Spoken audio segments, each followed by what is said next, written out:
Students, आज हम करने जा रहे हैं जनरल ऑर्गेनिक केमिस्ट्री का रेजोनेटिंग स्ट्रक्चर्स का अगला topic, that is stability of resonating structures. इससे पहले रेजोनेटिंग स्ट्रक्चर्स के टॉपिक में आपने किया रेजोनेटिंग स्ट्रक्चर्स होते क्या हैं, उन्हें कैसे बनाते हैं, इज इट क्लियर, उनमें कंडीशन क्या है, किन मॉलिक्यूल में रेजोनेटिंग स्ट्रक्चर एग्जिस्ट करेंगे, किन में नहीं करेंगे, ये सारी चीजें हमने पिछले वीडियो में डिस्कस की हैं। तो अगर आपने नहीं देखा है तो बेटा प्लीज वो वीडियो जरूर देख लीजिएगा, क्योंकि जब तक वो नहीं देखोगे इसको देखने का कोई फायदा नहीं है। ये टॉपिक आपको तभी समझ में आएगा भी हम आज डिस्कस करेंगे रेजोनेटिंग स्ट्रक्चर कौन ज्यादा स्टेबल होते हैं। तो उससे पहले आपको ये तो पता होना चाहिए ना कि रेजोनेटिंग स्ट्रक्चर्स क्या होते हैं, कैसे ड्रॉ किए जाते हैं किसी कंपाउंड के रेजोनेटिंग स्ट्रक्चर। ओके, चैनल को सब्सक्राइब कर लिया होगा आपने कोर्स, और अपने फ्रेंड्स को भी करवा दिया होगा, और अगर कोई रह गया है तो करवा दीजिए, ठीक है। लाइक करना वीडियो को जरूर, कमेंट बॉक्स में लिख के जरूर बताना टॉपिक पढ़ने के बाद कि आपको टॉपिक के कंसेप्ट क्लियर हो रहे हैं या नहीं। That will help me to solve your problem. Okay, चलिए तो आज हम शुरू करते हैं रेजोनेटिंग स्ट्रक्चर्स की स्टेबिलिटी। मैंने आपको बताया था एक ही कंपाउंड के एक से ज्यादा स्ट्रक्चर हो सकते हैं। जब एक ही कंपाउंड के एक से ज्यादा स्ट्रक्चर होते हैं तो हम उन्हें रेजोनेटिंग स्ट्रक्चर्स या कैनोनिकल फॉर्म कहते हैं। बट ये रेजोनेटिंग स्ट्रक्चर जो होते हैं वो हाइपोथेटिकल स्ट्रक्चर होते हैं, एक्चुअल स्ट्रक्चर नहीं होते। एक्चुअली में जो मॉलिक्यूल का स्ट्रक्चर होता है वो होता है रेजोनेंस हाइब्रिड स्ट्रक्चर। कौन सा होता है? Resonance hybrid structure. ओके, पिछले वीडियो में हमने ड्रॉ की है रेजोनेंस हाइब्रिड स्ट्रक्चर किस तरह से ड्रॉ करते हैं।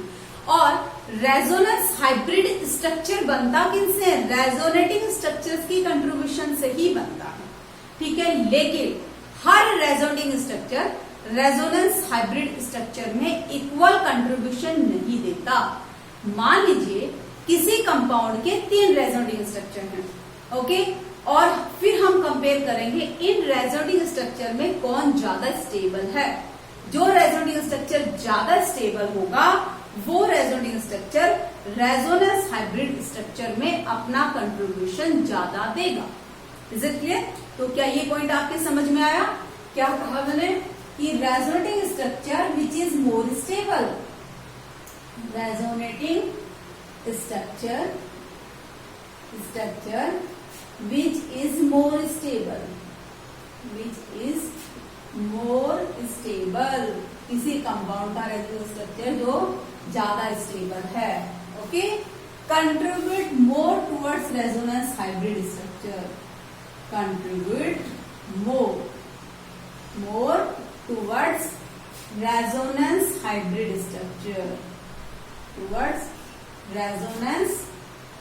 स्ट्रक्चर, ठीक है।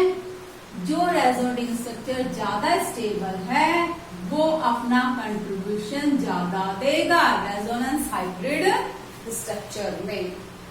तो अब हमें ये पता होना चाहिए कि कौन सा रेजोनेटिंग स्ट्रक्चर किसी कंपाउंड का कम स्टेबल होता है और कौन सा ज्यादा स्टेबल होता है। Means how to decide the stability of resonating structures.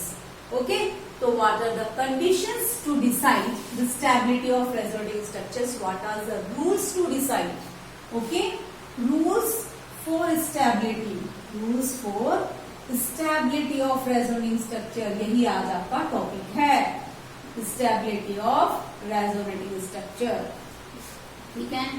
Resonating structure में कौन सा रेजोनेटिंग स्ट्रक्चर ज्यादा स्टेबल होगा उसको हम कैसे डिसाइड करेंगे।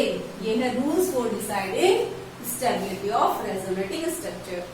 ओके, तो सबसे पहला रूल है बेटा, सबसे पहला आपके पास रूल आता है, that is the structure which has more number of covalent bond is more stable.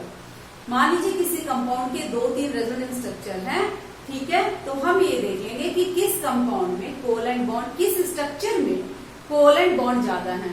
जिस स्ट्रक्चर में कोवैलेंट बॉन्ड ज्यादा है वही स्ट्रक्चर क्या है भाई, ज्यादा स्टेबल है, ठीक है। तो रूल 4, पहला रूल है more number of covalent bonds, okay, more number of covalent bonds. पहला रूल है आपके पास कोवैलेंट बॉन्ड के नंबर का रूल।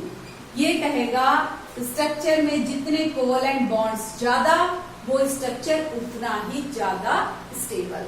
ठीक है, चलिए मान लीजिए आपके पास हम लेते हैं कौन से स्ट्रक्चर में कोवेलेंट बॉन्ड ज्यादा है, किसमें नहीं है। तो देखिए ये आपके पास है CH2 double bond CH, CH double bond CH2, ये एक स्ट्रक्चर है। ठीक है, इसके बाद हम इसमें दूसरा स्ट्रक्चर ड्रॉ करते हैं, दूसरा स्ट्रक्चर ड्रॉ करते हैं इसका। तो आपको पता है इसमें 2 पाई बॉन्ड क्या है, कॉन्जुगेशन में है। कंडीशन आप पहले वीडियो में देख चुके हो कि क्या ये कोवेलेंट कंपाउंड जो है वो रेजोनेंस स्ट्रक्चर शो करेगा, बिल्कुल शो करेगा, क्योंकि इसमें 2 पाई बॉन्ड क्या है भाई, कॉन्जुगेशन में है, एक को छोड़कर एक है। तो देखिए इसका स्ट्रक्चर हम ऐसे बनाए, मान लीजिए ये पाई बॉन्ड टूटा और इसके इलेक्ट्रॉन यहाँ आ गए, दोनों इलेक्ट्रॉन, और ये पाई बॉन्ड टूट के यहाँ आ गया, यानी इलेक्ट्रॉनों का फ्लो इस डायरेक्शन में हो गया।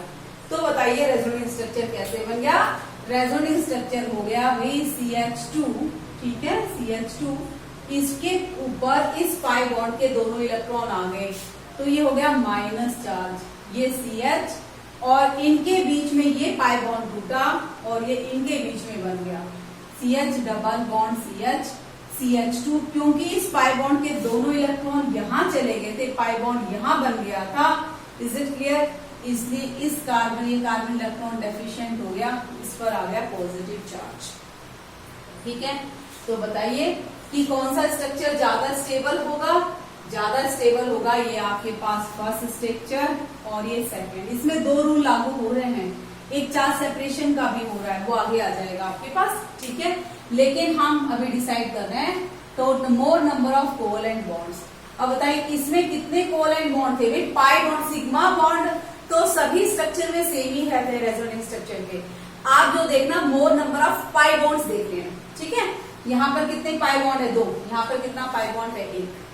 ठीक है, सिग्मा बॉन्ड तो सभी रेजोनेंस स्ट्रक्चर में सेम ही रहते हैं, सिग्मा बॉन्ड की नंबरिंग चेंज नहीं होती, क्योंकि रेजोनेंस स्ट्रक्चर किससे बनते हैं, पाई बॉन्ड के डीलोकलाइजेशन से। अगर इलेक्ट्रॉन्स ये वाला यहाँ जाएगा तो पाई बॉन्ड बनेगा, सिग्मा बॉन्ड नहीं बनेगा, पाई इलेक्ट्रॉन डीलोकलाइज होते हैं। Is it clear. तो सिर्फ आप पाई बॉन्ड की नंबरिंग काउंट कर लीजिए।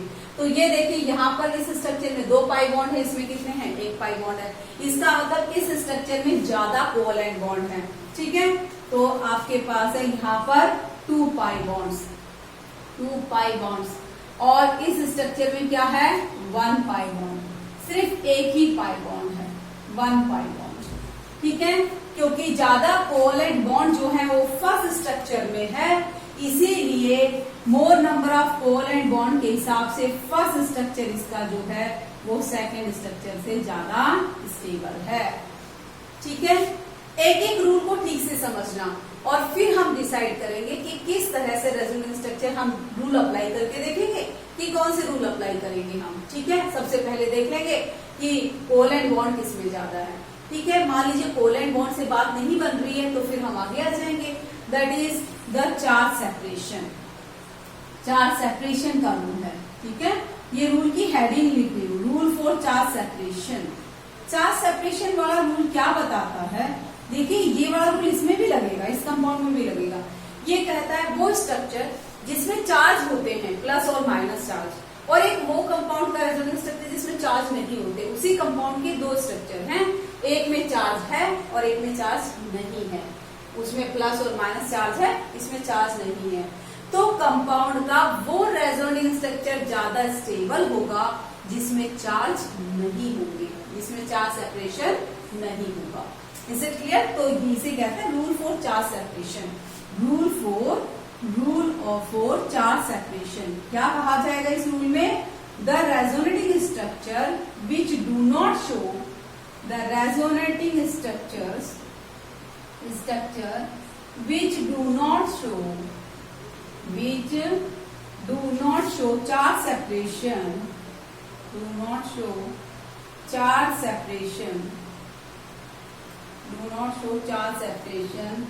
is more stable.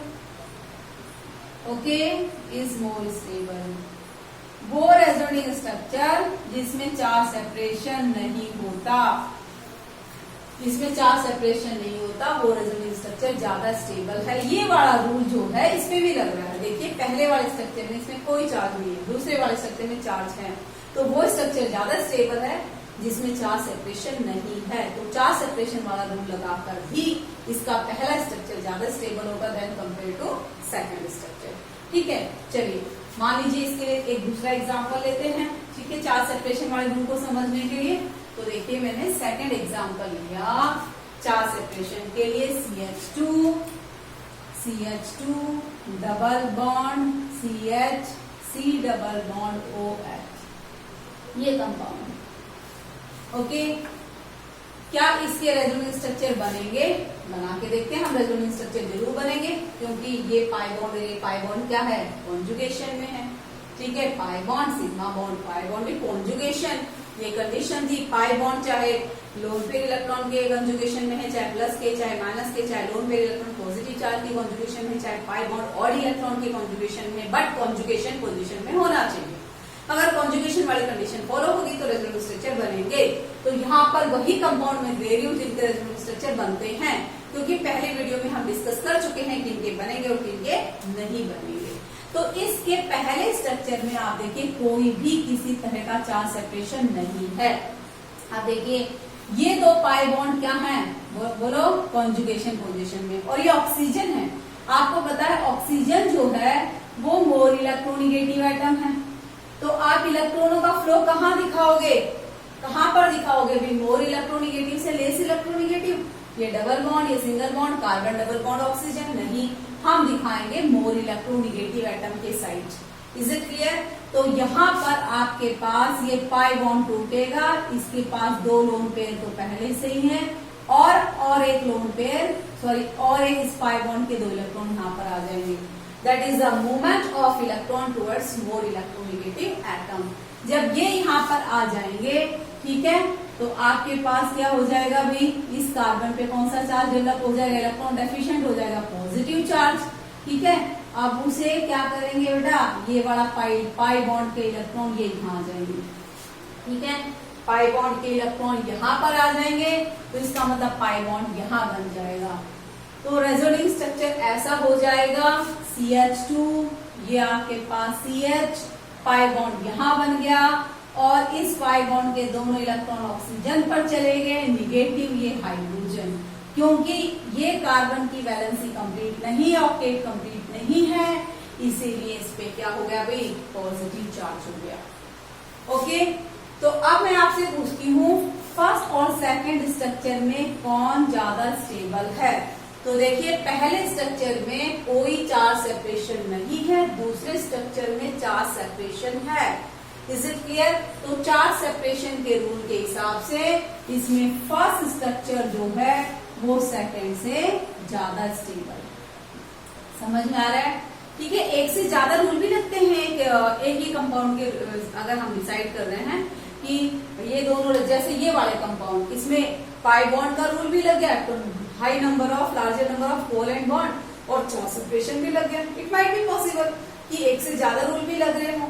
ठीक है, तो अगर हमें ये डिसाइड करना है कि कौन सा रेजोनेंस स्ट्रक्चर ज्यादा स्टेबल है, कौन सा कम, तो हम इन रूल से करेंगे। सबसे पहले हम रूल फॉलो करेंगे the more number of covalent bond. उसके बाद हम आ जाएंगे कि किस स्ट्रक्चर में चार्ज सेपरेशन और किस में नहीं है। तो डेफिनेट है वो स्ट्रक्चर ज्यादा स्टेबल है जिसमें चार्ज सेपरेशन नहीं है। ठीक है, चलिए अब थर्ड रूल पे आते हैं। थर्ड रूल है आपके पास, बड़ा ही इंपॉर्टेंट रूल है, stability of resonance structure according to octet rule. ठीक है, आप नोट्स कॉपी जरूर कीजिएगा साथ में, क्योंकि फिर बार बार हर वीडियो में मैं रिपीट करती हूँ भाई, आप जो अपने हाथ से नोट बनाओगे, अपने हैंड राइटिंग में बनाओगे, वो सबसे ज्यादा अच्छे हैं। ठीक है, तो देखिए आपके पास थर्ड रूल है, the stability of resonating structure, stability of resonating structure, according to octet rule, according to octet rule. तो थर्ड रूल आपके पास ऑक्टेट रूल के हिसाब से। ऑक्टेट रूल के हिसाब से जब हम रेजोनेटिंग स्ट्रक्चर की स्टेबिलिटी डिसाइड करते हैं तो देखिए ये क्या कहता है, वो रेजोनेटिंग स्ट्रक्चर जिसमें सभी एटम की ऑक्टेट कंप्लीट है, वो रेजोनेटिंग स्ट्रक्चर जिसमें सभी एटम की ऑक्टेट कंप्लीट है, वो रेजोनेटिंग स्ट्रक्चर ज्यादा स्टेबल है कंपेयर टू दैट स्ट्रक्चर, उस स्ट्रक्चर के कंपैरिजन में जिस स्ट्रक्चर में एटम की ऑक्टेट कंप्लीट नहीं होती। ठीक है, चलिए देखिए मैं आपके पास एग्जांपल बना रही हूँ, बहुत अच्छा एग्जांपल देना। CH3 ये आपके पास OCH2+। ठीक से देखिए, आप ये एक कंपाउंड है, आप देख रहे हो कि कार्बन की यहाँ ऑक्टेट कंप्लीट नहीं है, कार्बन की वैलेंस सेल में यहाँ पर वही 2 हाइड्रोजन के साथ बॉन्ड बना रखे हैं, एक इसके साथ 3 बॉन्ड बना रखे हैं, यानी इस कार्बन के पास कितने इलेक्ट्रॉन है, वैलेंस सेल में 6 इलेक्ट्रॉन। इसका मतलब इस कार्बन की ऑक्टेट कंप्लीट नहीं है, इनकम्प्लीट ऑक्टेट। ठीक है, इस स्ट्रक्चर में, इस कंपाउंड के इस स्ट्रक्चर में कार्बन की ऑक्टेट कंप्लीट नहीं है, बाकी सब एटम की कंप्लीट है नो डाउट, लेकिन कार्बन की नहीं है। ठीक है, चलिए अब हम इसका दूसरा रेजोनेटिंग स्ट्रक्चर बनाते हैं। देखिए इसमें लोन पेयर कौन कॉन्जुगेशन में है, लोन पेयर और पॉजिटिव चार्ज, तो मूवमेंट कैसे होगी आपको पता है, लोन पेयर इलेक्ट्रॉन यहाँ पर जाएंगे और पाई बॉन्ड बनाएंगे, तो आपके पास हो जाएगा CH3 oxygen double bond CH2। Okay, बताइए कौन सा, अब इसमें हर एटम की ऑक्टेट कंप्लीट है, 8 इलेक्ट्रॉन्स, ऑक्सीजन और इसकी तो पहले से थी, इस कार्बन की ऑक्टेट भी कंप्लीट हो गई, तो पहले और सेकंड स्ट्रक्चर में कौन ज्यादा स्टेबल है, second structure is more stable than the first structure. बड़ा इंपॉर्टेंट पार्ट है ये, बहुत जगह काम आएगा। हम कंपाउंड में ये रेजोनेटिंग स्ट्रक्चर में ये कंपेयर कर लेंगे कि किस रेजोनेटिंग स्ट्रक्चर में सभी एटम की ऑक्टेट कंप्लीट है, जिसमें सभी एटम की ऑक्टेट कंप्लीट है वो रेजोनेटिंग स्ट्रक्चर उस रेजोनेटिंग स्ट्रक्चर से ज्यादा स्टेबल है जिसमें ऑक्टेट कंप्लीट नहीं है। ठीक है भाई, एटम की ऑक्टेट कंप्लीट नहीं है। अगला है आपके पास रूल ऑफ इलेक्ट्रोनिगेटिविटी।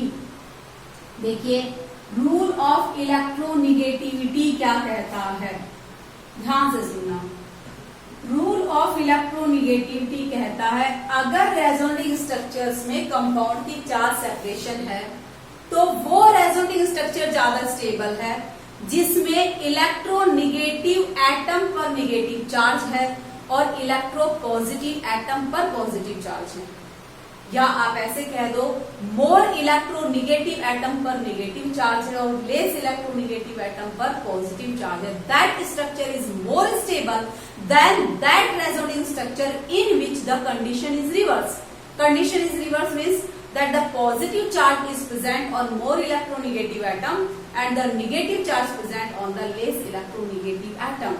ऐसे स्ट्रक्चर से वो रेजोनेटिंग स्ट्रक्चर ज्यादा स्टेबल होता है। डेफिनेट मान लो 3 स्ट्रक्चर आ गए, एक में चार्ज सेपरेशन नहीं है और बाकी 2 में चार्ज सेपरेशन है, तो कौन सा ज्यादा स्टेबल होगा, जिसमें चार्ज सेपरेशन नहीं है वो सबसे ज्यादा स्टेबल होगा। फिर आते ही इन दोनों की बात, तो इनमें क्या होगा हम ये डिसाइड करेंगे इलेक्ट्रोनिगेटिविटी रूल से कि क्या दोनों में क्या है आपके पास चार्ज सेपरेशन है, तो एक में क्या ऐसा है इलेक्ट्रोनिगेटिव एटम पर निगेटिव चार्ज है और मोर लेस इलेक्ट्रोनिगेटिव पर पॉजिटिव चार्ज है, तो वो रेजोनेटिंग स्ट्रक्चर ज्यादा स्टेबल है than compare to that resonating structure in which the negative charge is present on less electronegative atom and positive charge present on the more electronegative atom. ठीक है, चलिए मैं आपको कंपेयर करके दिखाती हूँ तब आपके समझ में आ जाएगा। तो आपके पास है इसका एग्जाम्पल रूल फॉर इलेक्ट्रोनिगेटिविटी का। ये अगर ऑक्टेट रूल समझ में नहीं आया हो तो इसका एक एग्जांपल और लेंगे। क्या होना चाहिए, हर एटम की ऑक्टेट क्या होनी चाहिए, कंप्लीट होनी चाहिए। चलिए ये देखिए आपके पास CH3 C double bond O, ये आपके पास है CH2+, इज इट क्लियर, और ये CH2 माइनस, ध्यान से देखना CH2-। तो अब इसमें हर एटम की ऑक्टेट कंप्लीट है, कंप्लीट ऑक्टेट वाला कोई चक्कर नहीं है। कार्बन की भी ऑक्टेट कंप्लीट है, ऑक्सीजन में भी 8 इलेक्ट्रॉन है, ऑक्टेट एक लोन पेयर हो गया ना, 6 बॉन्ड के इलेक्ट्रॉन हो गए एक लोन पेयर, सबकी ऑक्टेट कंप्लीट है। तो ऑक्टेट के हिसाब से तो ये स्ट्रक्चर क्या है, स्टेबल है।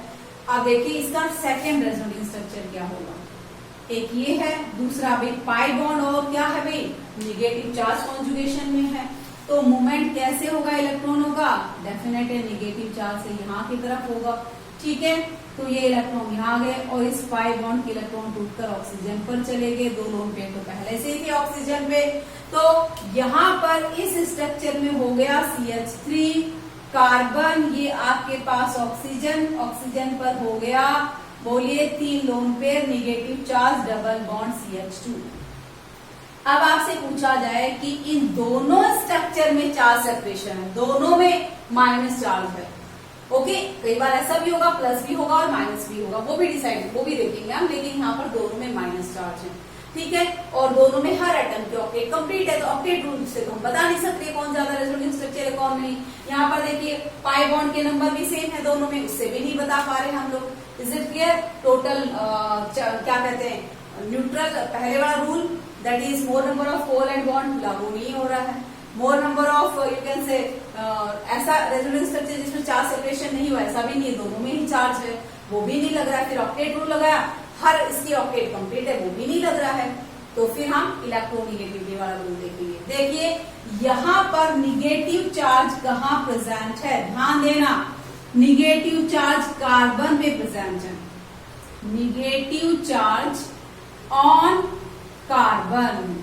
और यहाँ पर कहाँ प्रेजेंट है negative charge, negative charge on oxygen, negative charge on oxygen. यहाँ निगेटिव चार्ज कहाँ पर प्रेजेंट है, ऑक्सीजन पे। क्या ये बात समझ में आई आपके?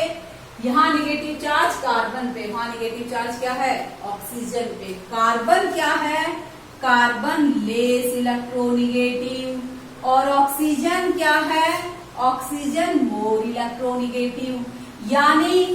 यानी लेस इलेक्ट्रोनिगेटिव एटम पर निगेटिव चार्ज स्टेबल होता है या मोर इलेक्ट्रोनिगेटिव एटम पर निगेटिव चार्ज स्टेबल होता है। अभी आपको बताया था मैंने, ऐसा रेजोनेंस स्ट्रक्चर जिसमें negative charge more electronegative atom पर हो और positive charge less electronegative atom पर हो, वो ज्यादा स्टेबल होगा। यहाँ पर पॉजिटिव चार्ज तो है नहीं, निगेटिव चार्ज में कंपेयर कर रहे हैं, तो यहाँ निगेटिव चार्ज कार्बन पे है या निगेटिव चार्ज ऑक्सीजन पे है, तो ऑक्सीजन पे निगेटिव चार्ज ज्यादा स्टेबल होगा than compare to negative charge on the carbon, because oxygen is more electronegative than carbon. इसीलिए हम कहेंगे इसमें स्ट्रक्चर जो सेकेंड है वो फर्स्ट से ज्यादा स्टेबल है। Is it clear?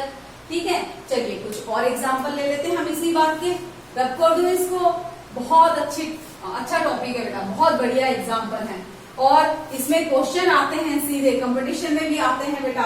एक कंपाउंड के 3-4 स्ट्रक्चर ड्रॉ करने के लिए दिए जाते हैं और कहा जाता है ड्रॉ करके देते हैं, ये बताइए इनमें सबसे ज्यादा स्टेबल रेजोनेंस स्ट्रक्चर कौन सा है, या फिर उनको स्टेबिलिटी के ऑर्डर में अरेंज करने के लिए भी दिया जाता है। चलो जैसे हमने दूसरा कंपाउंड ले लिया, दूसरा स्ट्रक्चर ले लिया, ये है आपके पास एक रिंग, यहाँ पर है ऑक्सीजन, हाइड्रोजन, और यहाँ पर है आपके पास NH2।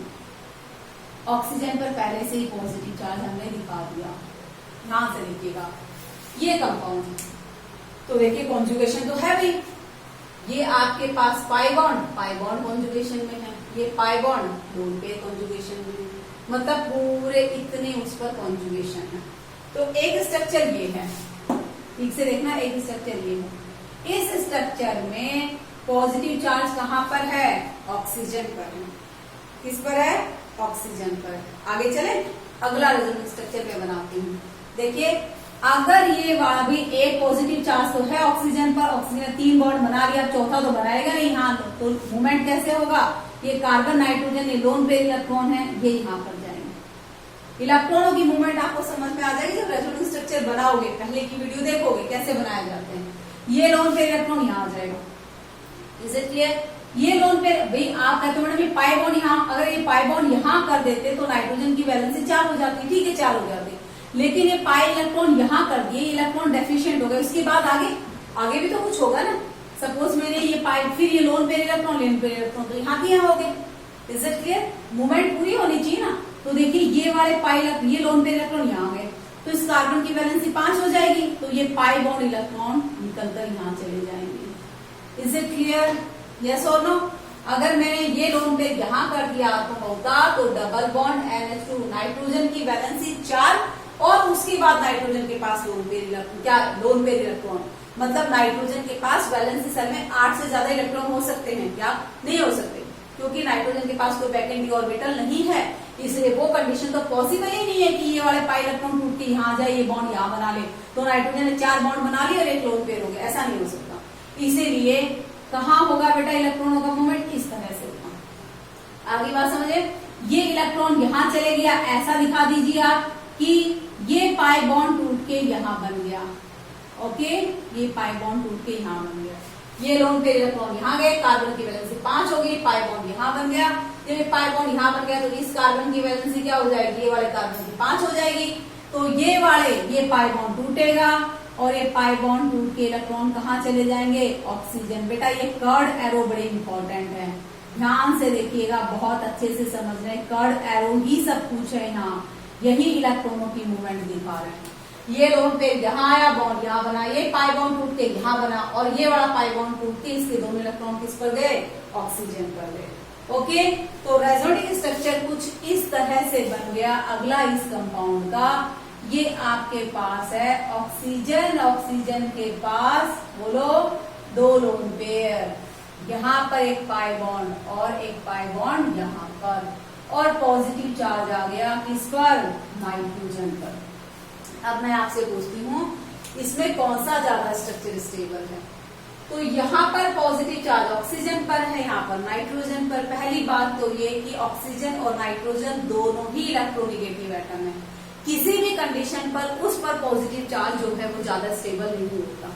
लेकिन मान लीजिए दोनों ही स्ट्रक्चर ऐसे हैं जिसमें इलेक्ट्रोनिगेटिव एटम पर क्या है, पॉजिटिव चार्ज है, तो हम ये देखेंगे कौन से स्ट्रक्चर में लेस इलेक्ट्रोनिगेटिव एटम पर पॉजिटिव चार्ज है।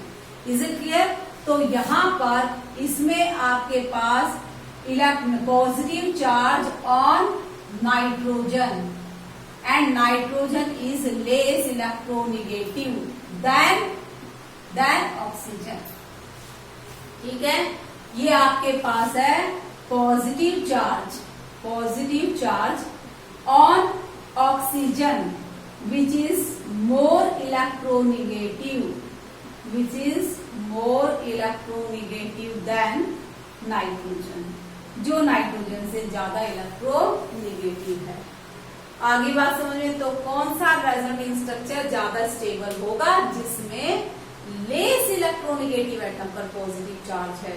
लेस इलेक्ट्रोनिगेटिव एटम नाइट्रोजन है, यानी यहाँ सेकेंड वाला स्ट्रक्चर पहले वाले से ज्यादा स्टेबल है। फिर से सुन लीजिए, अगर किसी रेजोनेटिंग स्ट्रक्चर में चार्ज सेपरेशन है, मान लो दोनों चार्ज है प्लस और माइनस, तो ऐसा स्ट्रक्चर होना चाहिए जिसमें इलेक्ट्रोनिगेटिव एटम पर क्या है, बताइए, इलेक्ट्रोनिगेटिव एटम पर या मोर इलेक्ट्रोनिगेटिव पर माइनस चार्ज और लेस इलेक्ट्रोनिगेटिव एटम पर क्या है, पॉजिटिव चार्ज, ठीक है। अगर ऐसा नहीं है तो मान लो सिर्फ एक ही चार्ज है, प्लस या माइनस, तो ये डिसाइड करेंगे कि लेस इलेक्ट्रोनिगेटिव एटम पर प्लस चार्ज किसमें है, वो ज्यादा स्टेबल है, माइनस है, तो ये देखेंगे मोर इलेक्ट्रोनिगेटिव एटम पर क्या है, माइनस चार्ज किसमें है, वो ज्यादा स्टेबल है, ठीक है। जैसे एग्जाम्पल के लिए मैं आपको एक बहुत सिंपल सा एग्जाम्पल देती हूँ जो आपके सिलेबस में कई बार आता है।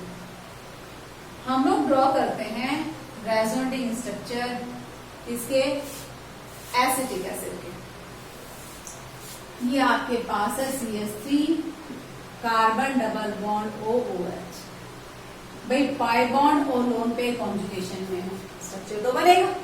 तो देखिए यहाँ पर आपसे पूछती हूँ कौन सा स्ट्रक्चर बनेगा, तो ये लोन पेयर इलेक्ट्रॉन यहाँ जाएंगे, क्योंकि ये तो मूव करेगा, ये मूव करेगा तो ऑक्सीजन क्या हो, मान लो ये आप कहोगे मैडम ये मूव कर दो ना, ये मूव कर दोगे तो ऑक्सीजन की ऑक्टेट क्या हो जाएगी, 8 से ज्यादा इलेक्ट्रॉन हो जाएंगे, तो 2, 4, 6, 8 और एक पाई बॉन्ड और आ गया। ऑक्सीजन अपने बैलेंस सेल में 8 से ज्यादा इलेक्ट्रॉन थोड़ी ले सकता है, इसलिए इलेक्ट्रॉन का मूवमेंट ऐसा होगा, ये यहाँ पर जाएगा और ये यहाँ पर, ठीक है। तो ये पहले आपके पास ये पाई बॉन्ड के इलेक्ट्रॉन यहाँ गए, ठीक है। तो आपके पास स्ट्रक्चर ये बन गया भाई CH3, ये कार्बन, ऑक्सीजन पर minus charge, double bond oxygen, जितना मैंने अभी तक आपको पढ़ा दिया उसको देखकर आप मुझे बताइए कि कौन सा स्ट्रक्चर ज्यादा स्टेबल है, फर्स्ट या second.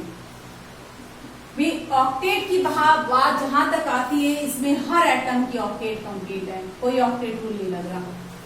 Number of covalent bond की बात आती है, यहाँ पर भी एक पाई बॉन्ड है, यहाँ पर भी एक पाई बॉन्ड है, तो जहां तक चार्ज की बात आती है तो इसमें ऑक्सीजन पर पॉजिटिव चार्ज और नेगेटिव चार्ज है, ठीक है। ऑक्सीजन पर ही प्लस और माइनस, ऐसा लेस इलेक्ट्रोनेगेटिव और इलेक्ट्रोनेगेटिव नहीं है। तो देखिए क्या रूल बच गया आपके पास, चार्ज सेपरेशन। इस स्ट्रक्चर में कोई चार्ज सेपरेशन नहीं है और उस स्ट्रक्चर में चार्ज सेपरेशन है। चार्ज सेपरेशन है जब 2-3 स्ट्रक्चर चार्ज के आगे, फिर हम देखेंगे कि चार्ज सेपरेशन तो सब में है, फिर हम देखेंगे कि कौन से स्ट्रक्चर में इलेक्ट्रोनेगेटिव एटम पर नेगेटिव चार्ज है और लेस इलेक्ट्रोनेगेटिव पर पॉजिटिव चार्ज है, वो ज्यादा स्टेबल है। जैसे अभी स्ट्रक्चर हमने जो किए थे पहले, उनमें सब में चार्ज था, ऑलरेडी चार्ज था, इज इट क्लियर। लेकिन इसमें चार्ज नहीं है और इसमें चार्ज है, तो कौन सा स्ट्रक्चर ज्यादा स्टेबल होगा, जिसमें कोई चार्ज नहीं है, वो ज्यादा स्टेबल है। समझ में आ रहे? तो बेटा कौन कौन से रूल कर लिया आपने, बताइए। सबसे पहले हमने क्या देखा, मोर नंबर ऑफ कोवेलेंट बॉन्ड, जिसमें कोवेलेंट बॉन्ड ज्यादा, कोरिलेशन स्ट्रक्चर ज्यादा। फिर हमने देखा चार्ज सेपरेशन, ऐसा कंपाउंड का स्ट्रक्चर जिसमें कोई चार्ज सेपरेशन नहीं है वो ज्यादा स्टेबल है, और जिसमें चार्ज सेपरेशन है, चाहे वो क्या प्लस माइनस कहीं भी हो, लेकिन चार्ज सेपरेशन है, that is less stable compare to that structure in which there is no charge separation. Okay, फिर हमने थर्ड देखा कि ऐसा स्ट्रक्चर जिसमें सभी एटम के ऑक्टेट कंप्लीट है वो ज्यादा स्टेबल है than compare to that structure in which एक या एक से ज्यादा एटम के ऑक्टेट कंप्लीट नहीं है। फोर्थ आपके पास रूल फॉर इलेक्ट्रोनेगेटिविटी, अगर मान लीजिए किसी कंपाउंड के सभी रेजोनेंस स्ट्रक्चर में चार्ज सेपरेशन है तो फिर हम रूल फॉर इलेक्ट्रोनेगेटिव लगाते हैं। हम ये देखते हैं कि उस मोर इलेक्ट्रोनेगेटिव एटम पर नेगेटिव चार्ज है तो वो स्ट्रक्चर ज्यादा स्टेबल है, लेस इलेक्ट्रोनेगेटिव पर पॉजिटिव चार्ज है तो स्ट्रक्चर स्टेबल है, ठीक है। लेकिन कई बार क्या होता है, ध्यान से सुनना, ऑक्टेट रूल और इलेक्ट्रोनेगेटिविटी वाला रूल ये कॉन्ट्रो कर देते हैं, एक दूसरे को कॉन्ट्रोवर्सी हो जाती है इनमें। ऑक्टेट रूल के हिसाब से कोई दूसरा स्ट्रक्चर स्टेबल है और अगर हम लोग इलेक्ट्रोनेगेटिविटी वाला रूल लगा लें तो कोई जो दूसरा रूल स्टेबल है, दूसरा स्ट्रक्चर स्टेबल है। फिर क्या करें हम लोग, इज इट क्लियर। मान लीजिए आपके पास ये आपके पास है फिर फोर्थ रूल, कब है, जब ये कब लगाएंगे, जब ऑक्टेट रूल और इलेक्ट्रोनेगेटिविटी वाले रूल दोनों एक दूसरे के साथ क्या कर लेते हैं, कॉन्ट्रोवर्सी कर लेते हैं। एग्जाम्पल है आपके पास CH3, ये C double bond O plus, ध्यान से सुनिए, इसमें कार्बन की ऑक्टेट कंप्लीट नहीं है, मुझे दिख रहा है कार्बन के पास 6 इलेक्ट्रॉन है, कार्बन की ऑक्टेट कंप्लीट नहीं है भाई, इनकम्प्लीट ऑक्टेट है, इनकम्प्लीट ऑक्टेट है, ऑक्सीजन के पास 2 पेयर इलेक्ट्रॉन। अगर इसका दूसरा रेजोनेंस स्ट्रक्चर में बना हुआ ये फर्स्ट और ये आपके पास सेकेंड, इज इट क्लियर। दूसरा स्ट्रक्चर है आपके पास CH3, ये आपके पास कार्बन ट्रिपल बॉन्ड ऑक्सीजन, ये पॉजिटिव। ध्यान से देखना, इसमें क्या हो गया, इसमें ऑक्टेट हर एटम की कंप्लीट हो गई, कार्बन ऑक्टेट कंप्लीट, ऑक्सीजन की तो पहले से थी कंप्लीट। तो अब आप क्या कहोगे, अकॉर्डिंग टू ऑक्टेट रूल, बड़ा इंटरेस्टिंग टॉपिक है ये, बड़ा इंटरेस्टिंग क्वेश्चन है। ऑक्टेट रूल के हिसाब से, ऑक्टेट रूल के हिसाब से सेकेंड स्ट्रक्चर फर्स्ट से ज्यादा स्टेबल है क्योंकि सेकेंड स्ट्रक्चर में हर एटम की ऑक्टेट कंप्लीट है। ओके, हर एटम की ऑक्टेट कंप्लीट है। अब अगर यही बात मैं कह दूं इसमें इलेक्ट्रोनेगेटिविटी वाला रूल लगा के बताओ बेटा, इलेक्ट्रोनेगेटिविटी वाले रूल के हिसाब से कौन सा ज्यादा स्टेबल है, तो देखिए पहले स्ट्रक्चर में positive charge present on carbon, second में positive charge present on oxygen. पहले स्ट्रक्चर में positive charge present on less electronegative atom, positive charge on less electronegative atom, यहां पर positive charge on more electronegative atom. हो गई ना controversy. तो electronegativity के रूल के हिसाब से कौन सा स्ट्रक्चर ज्यादा स्टेबल होना चाहिए, जिसमें positive charge less electronegative atom पर है। ओके, यानी first structure must be stable than compare to second. Octet rule कहता है second must be stable than the, sorry मैंने दोनों सेकेंड लिख दिया, second must be more stable than the first. अगर दोनों रूल में कंट्रोवर्सी हो जाए, रेजोनेंस स्ट्रक्चर में ऑक्टेट रूल और इलेक्ट्रोनेगेटिविटी वाले रूल में, तो इस बात को आप अच्छे से नोट कर लीजिए, ऑक्टेट रूल की बात मानना, octet rule is more dominating than electronegativity rule. Is it clear? किसकी बात मानना? ऑक्टेट रूल की। ये बड़ा भाई है, इलेक्ट्रोनेगेटिविटी रूल उसका छोटा भाई है। अगर दोनों कंट्रोवर्सी कर ले तो बड़े भाई की बात मानना। यानी ऑक्टेट रूल के हिसाब से structure second is more stable than the structure one. वही सही है आपका आंसर। समझ में आया बेटा? अगर क्या लागू हो जाए बेटा, सबसे पहले हम लोग कोवेलेंट बॉन्ड देख लेंगे, चार्ज सेपरेशन देख लेंगे, चार्ज सेपरेशन फिर ऑक्टेट रूल देख लेंगे, ऑक्टेट रूल से नहीं हुआ फिर सॉरी ऑक्टेट रूल भी देख लेंगे। उसके बाद मान लो ऑक्टेट रूल फॉलो नहीं हो रहा है, फिर हम लोग क्या देख लेंगे भाई? इलेक्ट्रोनेगेटिविटी वाला रूल देख लेंगे। लेकिन अगर किसी रेजोनेंस स्ट्रक्चर में ऑक्टेट रूल और इलेक्ट्रोनेगेटिविटी वाला रूल दोनों फॉलो हो रहा है तो आप किसकी बात मानना? ऑक्टेट रूल की बात मानना। ठीक है, चलिए लास्ट और फाइनल रूल दैट इज रब कर दू ये, क्या कुछ और एग्जाम्पल लें? बताइए। चलो एक एग्जाम्पल और ले लेते हैं इसका।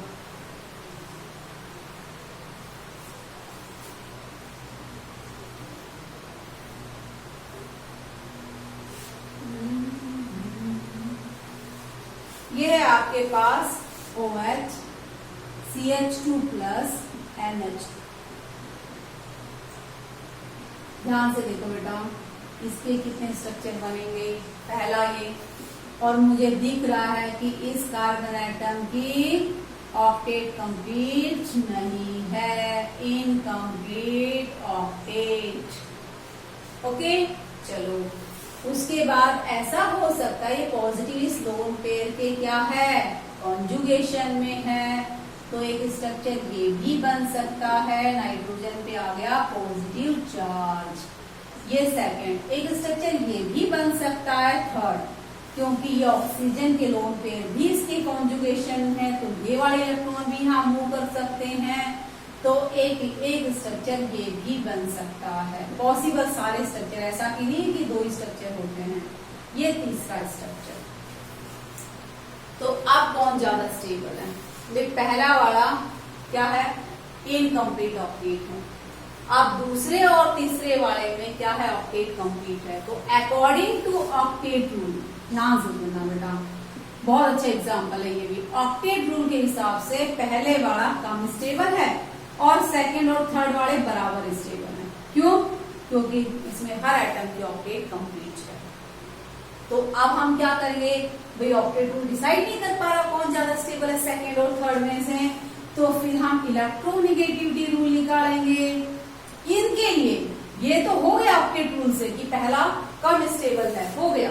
पहला ऑक्टेट रूल फॉलो कर लिया, ऑक्टेट रूल के हिसाब से कम है तो कम है। अब सेकंड और थर्ड में ऑक्टेट रूल नहीं डिसाइड कर पा रहा है, तो हम इलेक्ट्रोनेगेटिविटी रूल की तरफ गए। इलेक्ट्रोनेगेटिविटी रूल ने हमें कहा इस स्ट्रक्चर में नाइट्रोजन पर पॉजिटिव चार्ज है, इसमें क्या है? ऑक्सीजन पर पॉजिटिव चार्ज है। अभी थोड़ी देर पहले आपको इस तरह का एग्जांपल मैंने बताया। नाइट्रोजन क्या है? लेस इलेक्ट्रोनेगेटिव एटम, और ऑक्सीजन क्या है? मोर इलेक्ट्रोनेगेटिव एटम। तो पॉजिटिव चार्ज किस पे स्टेबल होता है? लेस इलेक्ट्रोनेगेटिव एटम पर। तो इलेक्ट्रोनेगेटिविटी रूल के हिसाब से सेकेंड स्ट्रक्चर जो है वो थर्ड से ज्यादा स्टेबल है, और फर्स्ट तो कम स्टेबल है ही ऑक्टेट रूल के हिसाब से। Is it clear? तो इन स्ट्रक्चर के स्टेबिलिटी का order second is more stable then third, और आपके पास सबसे कम स्टेबल कौन सा है? फर्स्ट। यानी अगर 3-4 स्ट्रक्चर हैं और एक स्ट्रक्चर में ऑक्टेट रूल लग गया, बाकी में नहीं लग रहा है, तो फिर उनमें इलेक्ट्रोनेगेटिविटी रूल लगा के देख लीजिए। Is it clear? I hope आपको स्टेबिलिटी ऑफ रेजोनेंस स्ट्रक्चर समझ में आ रही है। बस एक लास्ट पॉइंट हो, दैट इज लास्ट है आपके पास लेसर सेपरेशन ऑफ। ठीक है, तब कर दू ये। तो लास्ट रूल आपके पास है फिफ्थ। ये आपको कंपाउंड का स्ट्रक्चर देख के समझ में आ जाएगा कि मुझे ये रूल लगाना है। ठीक है, देखिए रेजोनेंस स्ट्रक्चर बनाएंगे तो आपकी समझ में आ जाएगा। रूल ये है, that is the fifth rule, lesser separation. Lesser separation between positive and negative charge, positive and negative charge, more stable is resonating structure, resonating structure। ठीक है बेटा एग्जांपल देती हूँ मैं, आपको समझ में आ जाएगा कि किस कंडीशन में ये रूल लगता है। मान लीजिए आपके पास ये एग्जांपल है, CH2 double bond CH, CH double bond CH OCH। ध्यान से देखिएगा बेटा, आप कहोगे में स्ट्रक्चर में चार्ज सेपरेशन नहीं, बिल्कुल नहीं है भाई, मैंने कहा चार्ज सेपरेशन है। जब चार्ज सेपरेशन नहीं है तो स्ट्रक्चर सबसे ज्यादा स्टेबल होगा कंपाउंड का। लेकिन आगे जो ड्रॉ हुए हैं वो तो देखें, इसका एक स्ट्रक्चर ये हो सकता है, ये हो सकता है कि ये पाई बॉन्ड और ये लोन पेयर इलेक्ट्रॉन जो कॉन्जुगेशन में है वो रेजोनेटिंग स्ट्रक्चर बना ले, तो इलेक्ट्रॉनों का मूवमेंट कहाँ होगा, यहां से यहां की तरफ होगा, ठीक है, क्योंकि यहां जाएगा तो फिर क्या हो जाएगा, ऑक्सीजन की पास वैलेंस सेट मार्क से ज्यादा इलेक्ट्रॉन हो जाएंगे, that is not possible, that is not stable. इसलिए इलेक्ट्रॉनों का मूवमेंट यहाँ, ये इलेक्ट्रॉन यहाँ आएंगे, पाई बॉन्ड यहाँ बनेगा, कार्बन की वैलेंसी होगी 5, तो ये पाई बॉन्ड के इलेक्ट्रॉन यहाँ जाएंगे। ओके, तो सेकेंड स्ट्रक्चर आपके पास आ गया भाई CH2 डबल बॉन्ड CH, इस CH पर आ गया माइनस चार्ज, ये हो गया CH, ठीक है, double bond oxygen CH3 positive charge. देखो बेटा इस बात को ठीक से देखिए आप कि यहाँ पर चार्ज सेपरेशन है और यहाँ पर नहीं है। अगर आपसे पूछूं ये और इसमें कौन ज्यादा स्टेबल है, पक्का पहला स्ट्रक्चर स्टेबल है।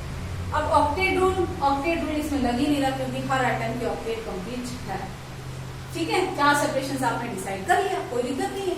अब आगे चलिए, ये सेकंड स्ट्रक्चर। थर्ड, अगर ये वाले इलेक्ट्रॉन आप ये पाई बॉन्ड और ये वाले इलेक्ट्रॉन भी तो कॉन्जुगेशन में है नेगेटिव चार्ज, तो ऐसा भी तो हो सकता है, आगे भी तो हो सकता है कि यहाँ पर जाए, पाई बॉन्ड यहाँ बने और इस पाई बॉन्ड के इलेक्ट्रॉन यहाँ आ जाए। Is it clear? तो आपके पास हो गया CH2 minus, that is CH double bond CH, CH double bond oxygen CH3 positive. क्या आपको दिखाई दे रहा है ये थर्ड स्ट्रक्चर? आई होप दिख रहा होगा। Is it clear? ठीक है, नहीं दिख रहा है तो इस स्ट्रक्चर को एक बार मैं फिर से यहां ड्रॉ करती हूँ।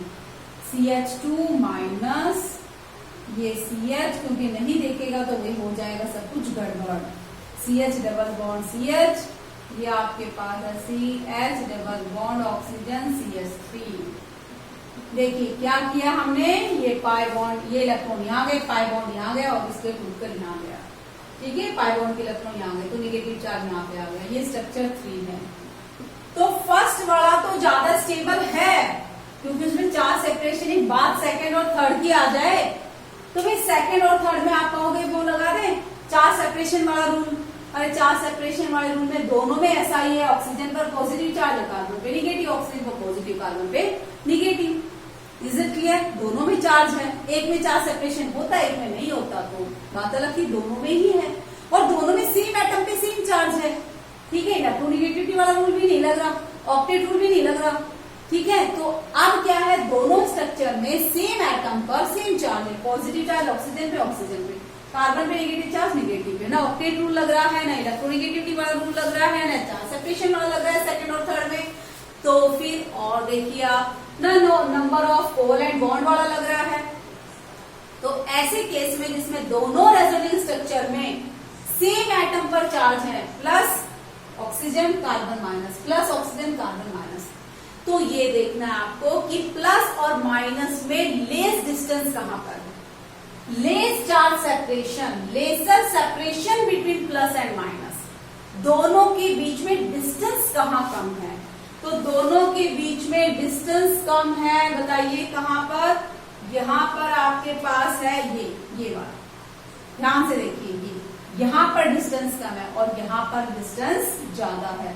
प्लस और माइनस चार्ज के बीच में 1 2 3 एटम है, यहाँ प्लस और माइनस के बीच में सिर्फ एक एटम है, ठीक है। तो ये कहता है जहां पर प्लस और माइनस के बीच में, ये सबसे लास्ट में देखना, जब बाकी सारे फंडे फेल हो जाए आपके, ठीक है, तब देखना फिर कि सेम एटम पे चार्ज है, ओके। तो फिर देखना चार्ज सेपरेशन, चार्ज सेपरेशन मतलब प्लस और minus, less separation between plus and minus, less separation between plus and minus, plus और माइनस में जहां कम डिफरेंस है वो वाला स्ट्रक्चर क्या है, ज्यादा स्टेबल है, compare to that structure in which there is a more distance separation between plus and minus. Is it clear? I hope आपको रेजोनेटिंग स्ट्रक्चर की स्टेबिलिटी समझ में आ गई होगी। किस तरह से हम डिसाइड करते हैं कि कौन सा रेजोनेटिंग स्ट्रक्चर ज्यादा स्टेबल है और कौन सा कम स्टेबल। स्टेप वाइज लगाते जाइए, रूल आपके समझ में आते जाएगा। कंट्रोवर्सी अगर हो जाए ऑक्टेट रूल और इलेक्ट्रोनेगेटिविटी रूल में, तो ऑक्टेट रूल की बात सुन लेना, इलेक्ट्रोनेगेटिविटी रूल की मत सुनना। Is it clear? और रेजोनेटिंग हाइब्रिड स्ट्रक्चर में वो स्ट्रक्चर अपना कंट्रीब्यूशन ज्यादा देता है जिसकी बोलो स्टेबिलिटी ज्यादा होती है। जो रेजोनेटिंग स्ट्रक्चर ज्यादा स्टेबल होगा उसकी पोटेंशियल एनर्जी कम होगी, उतनी ही कम होगी। आपको पता है energy is inversely proportional to stability. जिस रेजोनेटिंग स्ट्रक्चर की स्टेबिलिटी ज्यादा उसकी एनर्जी कम, जिसकी एनर्जी कम उसका कंट्रीब्यूशन रेजोनेंस हाइब्रिड स्ट्रक्चर में ज्यादा। जैसे मैं इसी की बात करूं, आपको कहूं इस कंपाउंड में किस स्ट्रक्चर का रेजोनेंस हाइब्रिड स्ट्रक्चर में कंट्रीब्यूशन ज्यादा होगा, तो बताइए फर्स्ट वाले का होगा। उससे ज्यादा किसका होगा? सेकंड वाले का। और थर्ड वाला सबसे कम स्टेबल है तो उसका कंट्रीब्यूशन रेजोनेंस हाइब्रिड में सबसे कम होगा। आगे बेटा बात समझ में? तो देखिए रेजोनेटिंग स्ट्रक्चर बेटा एक बहुत ही अच्छा टॉपिक है। केमिकल बॉन्डिंग में भी पढ़ते हैं और हम जीओसी में भी पढ़ते हैं। रेजोनेटिंग स्ट्रक्चर की मैं 3 वीडियो बना रही हूँ। सबसे पहले मैंने आपको सिखाया रेजोनेंस स्ट्रक्चर क्या है, कौन से कंपाउंड एग्जिबिट करते हैं, रेजोनेंस हाइब्रिड स्ट्रक्चर कैसे बनाए जाते हैं। ओके, उसके बाद आज आपने ये डिसाइड किया कि कौन सा रेजोनेटिंग स्ट्रक्चर ज्यादा स्टेबल होता है और कौन सा कम स्टेबल। और थर्ड वीडियो में हम करेंगे कि रेजोनेंस इफेक्ट क्या होता है। जिस तरह से इंडक्टिव इफेक्ट था, इलेक्ट्रोमेरिक इफेक्ट था, वैसे ही इलेक्ट्रॉनिक डिस्प्लेसमेंट इफेक्ट एक है रेजोनेंस इफेक्ट। तो रेजोनेंस इफेक्ट क्या होता है और इसके टाइप क्या होते हैं, इसके लिए आपको अगली वीडियो देखने के लिए, जो कि रेजोनेंस इफेक्ट की रेजोनेंस स्ट्रक्चर की थर्ड वीडियो है, चैनल को लाइक करना है, सब्सक्राइब करना है, ये मत भूलना। और आप ये बताना कि आपके रेजोनेटिंग स्ट्रक्चर के कंसेप्ट क्लियर हुए हैं या नहीं। आप कमेंट बॉक्स में अपने सजेशन लिखकर भेज सकते हो। All the best students, have a nice day.